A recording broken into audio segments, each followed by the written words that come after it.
ओम नमः शिवाय। श्रावण मास महत्तम अध्याय 9। हरे कृष्णा, राधे राधे। श्रावण मास महत्तम के अध्याय 8 में भगवान शिव ने ब्रह्मा पुत्र सनत कुमार को बुध तथा बृहस्पतिवार व्रत का वर्णन तथा व्रत कथा सुनाई। अब आज इस अध्याय में शुक्रवार को किए जाने वाले जीवंतिका व्रत की कथा सुनेंगे। शुरू करते हैं। देवादिदेव भगवान शिव ने सनत कुमार से कहा, हे सनत कुमार, इसके बाद अब मैं तुम्हें शुक्रवार व्रत की कथा कहूंगा, जिसे केवल सुनने मात्र से मनुष्य संपूर्ण आपदा से मुक्त हो जाते हैं। लोग इससे संबंधित एक प्राचीन इतिहास का वर्णन करते हैं। प्राचीन काल में पांडव वंश में उत्पन्न एक सुशील नामक राजा था। वह रूपवान, बलशाली एवं 64 कलाओं का ज्ञाता व धनुर्विद्या में निपुण था। उसे पुत्र प्राप्ति के अलावा अन्य किसी प्रकार का दुख नहीं था। उसने पुत्र प्राप्ति करने के लिए बहुत प्रयत्न किए, परंतु वह सफल न हो सका। उसकी पत्नी का नाम सुकेशी था। वह रूपवती, गुणवती थी। वह प्रजा को पुत्रवत प्यार करती थी, परंतु पुत्र के अभाव में वह भी अत्यंत दुखी रहती थी। वह रानी स्त्री स्वभाव के कारण हर महीने कपड़ों को अपने उदर पर बांधकर पेट की वृद्धि करती थी। वह अनजाने में ही अपने पेट पर कपड़ा बांधकर गर्भवती होने का भ्रम पालती रहती थी। उसी काल में उसने अपनी पुरोहितनी को देखा, जो वास्तव में गर्भवती थी। उसने राजा को बतलाया कि वह गर्भवती है। इसके बाद रानी को गर्भिणी जानकर राजा ने खुशी खुशी उसका पुष्पन और अनवलोभन संस्कार करवाया। रानी ने तब उस दाई को राजी कर लिया जिसने पुरोहितनी का प्रसव करवाना था।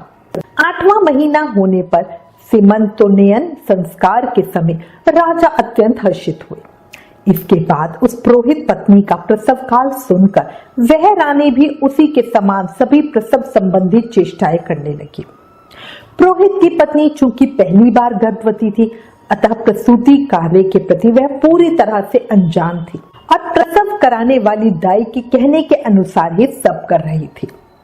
प्रसव के दिन दाई ने पुरोहितनी की आंखों पर पट्टी बांधकर उसका प्रसव कराया। पुरोहितनी इस कपट को नहीं जानती थी। उससे उत्पन्न हुए पुत्र को दाई ने नौकरानी की मदद से रानी के पास पहुंचा दिया। इन सब के बाद दाई ने पुरोहित की पत्नी की आंखों की पट्टी खोल दी। दाई अपने साथ मांस का एक पिंड लाई थी और उसने वह उसे दिखा दिया। फिर उसके सामने आश्चर्य तथा दुख प्रकट करने लगी और कहने लगी, ये कैसा अनिष्ट हो गया।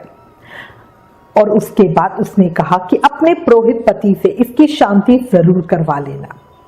कहने लगी कि संतान नहीं हुई कोई बात नहीं, पर तुम जीवित हो ये तो अच्छी बात है। पुरोहितानी को प्रसव के विषय में चिंता थी। वो सोचती थी कि क्या दाई ने उसके साथ कपट किया है। वो बहुत संदिग्ध अवस्था में थी। उधर रानी ने राजा को बतलाया कि उसके पुत्र पैदा हुआ है। उस नाटक के बारे में किसी को पता ना चला। दाई का मुंह रानी ने धन देकर बंद कर दिया था। शिव बोले, हे सनत कुमार, राजा ने पुत्र जन्म का समाचार सुनकर जात कर्म संस्कार कराया और ब्राह्मणों को हाथी, घोड़े तथा रथ आदि प्रदान किए। राजा ने कारागार में पड़े सभी कैदियों को प्रसन्नता पूर्वक मुक्त कर दिया।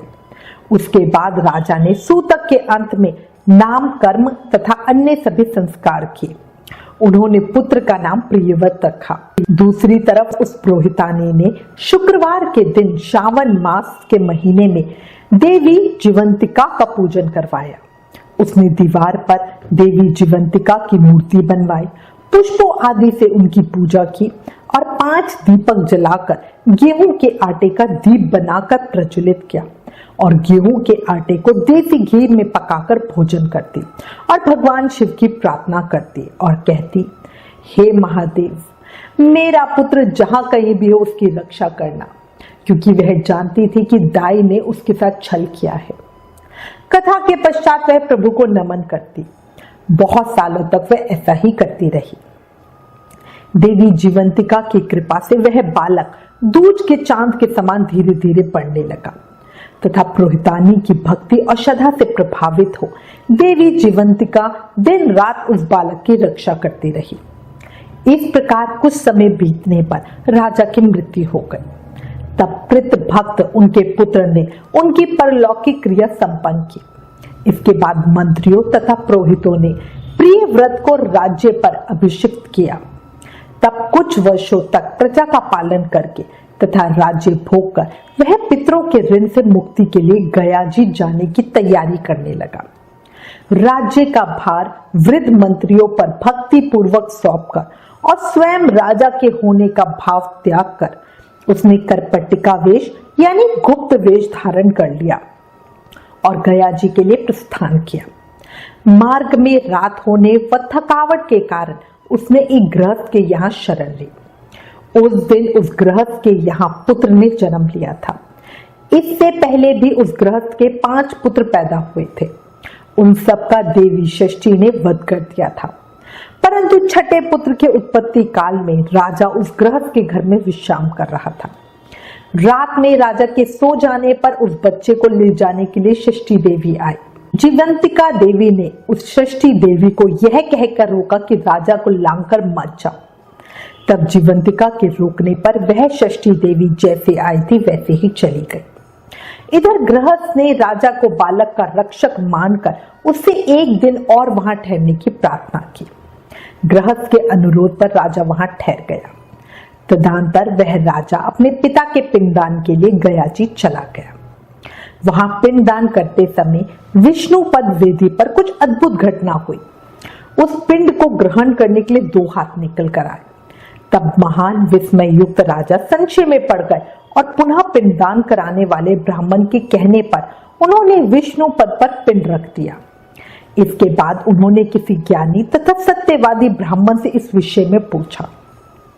तब उस ब्राह्मण ने उनसे कहा कि ये दोनों हाथ आपके पितर के थे। इसमें संदेह हो तो घर जाकर अपनी माता से पूछ लीजिए, वह बता देगी। तब राजा चिंतित तथा दुखी हुए और मन में अनेक बातें सोचने विचारने लगे। वे यात्रा करके पुनः वहां गए जहां वह बालक जीवित हुआ था। उस समय भी उस स्त्री को पुत्र उत्पन्न हुआ था। वह जो दूसरा पुत्र हुआ था उसे लेने रात में फिर वही षष्ठी देवी आई। तब जीवंतिका देवी के दोबारा रोके जाने पर उस षष्ठी देवी ने उनसे कहा, हे देवी जीवंतिका, तू क्यों इस गृहस्थ के पुत्रों को बचा रही है? तेरा क्या प्रयोजन है? इसकी माँ कौन सा व्रत करती है जो तू इसकी रक्षा कर रही है? राजा नींद का बहाना बनाकर वास्तविकता जानने के लिए जाग रहा था। अतः उन्होंने देवी जीवंतिका और षष्ठी देवी दोनों की बातचीत सुन ली। तब षष्ठी देवी का यह वचन सुनकर जीवंतिका देवी ने धीरे से मुस्कुराकर इसका सारा कारण बतलाया। जीवंतिका देवी ने कहा, हे षष्ठी देवी, श्रावण मास में हर शुक्रवार को इसकी माता मेरे पूजन में रत रहती है और व्रत के संपूर्ण नियमों का पालन करती है। वह सब मैं आपको बताती हूँ। इसकी माँ ने श्रावण मास में हर प्रकार की हरी वस्तु का त्याग कर शुक्रवार को नियमानुसार मेरा व्रत किया। इस राजा की माँ ने उस दिन ना ही हरा वस्त्र धारण किया, हरे रंग की चूड़ियां नहीं पहनी, चावल के धोवन के जल को उलांघा नहीं, ना ही हरी सब्जी खाई, हरी पत्तों के मंडप के नीचे भी नहीं बैठी। उसने उस दिन सब कुछ मेरी खुशी के लिए किया, इसलिए अब मैं भी उसकी खुशी के लिए उसकी बालक की रक्षा कर रही हूँ। यह सब सुनकर राजा प्रियव्रत अपने नगर को चल गए। उनके देश के सभी नागरिक स्वागत के लिए आए। तब राजा ने अपनी माता से पूछा, हे माता, क्या तुम जीवंतिका देवी का व्रत करती हो? इस पर उसने कहा, नहीं, मैं तो इस व्रत को जानती भी नहीं हूँ। उसके बाद राजा ने गया यात्रा का समुचित फल प्राप्त करने के लिए ब्राह्मणों तथा सुवासिनी स्त्रियों को भोजन कराने की इच्छा से उन्हें निमंत्रित किया और व्रत की परीक्षा लेने के लिए सुवासिनियों को वस्त्र, कंचुकी तथा कंकड़ भेजकर कहलाया कि आप सभी को भोजन के लिए राजभवन में आना है। तब पुरोहित की पत्नी ने दूत से कहा कि मैं हरे रंग की कोई भी वस्तु कभी ग्रहण नहीं करती। राजा के पास आकर दूत ने उसके द्वारा कही बात बताई, राजा को बता दी। तब राजा ने उसके लिए सभी रक्त वर्ण के शुभ परिधान भेजे। वह सब धारण करके पुरोहित पत्नी भी राजभवन में आई। राजभवन के पूर्वी द्वार पर चावलों के धोने का जल पड़ा देखकर और वहां हरे रंग का मंडप देखकर वह दूसरे द्वार से गई। तब राजा ने पुरोहित की पत्नी को प्रणाम करके इस नियम का संपूर्ण कारण पूछा। इस पर उसने इसका कारण शुक्रवार का व्रत बताया। उस प्रिय व्रत को देखकर पुरोहित पत्नी के दोनों स्तनों में से बहुत दूध निकलने लगा। दोनों वक्ष स्थलों ने उस राजा को दुग्ध की धाराओं से पूर्ण रूप से सिंचित कर दिया। तब गया में विष्णुपदी पर निकले दोनों हाथों, जीवंतिका तथा षष्ठी दोनों देवियों के वार्तालाप तथा पुरोहित पत्नी के स्तनों से दूध निकलने के द्वारा राजा को विश्वास हो गया कि मैं इसी का पुत्र हूं। इसके बाद पालन पोषण करने वाली माता के पास जाकर विनम्रता पूर्वक उन्होंने कहा, हे माते डरो मत, मेरे जन्म का वृतांत सत्य सत्य बता दो। यह सुनकर सुंदर केशों वाली रानी ने सब कुछ सच सच बता दिया।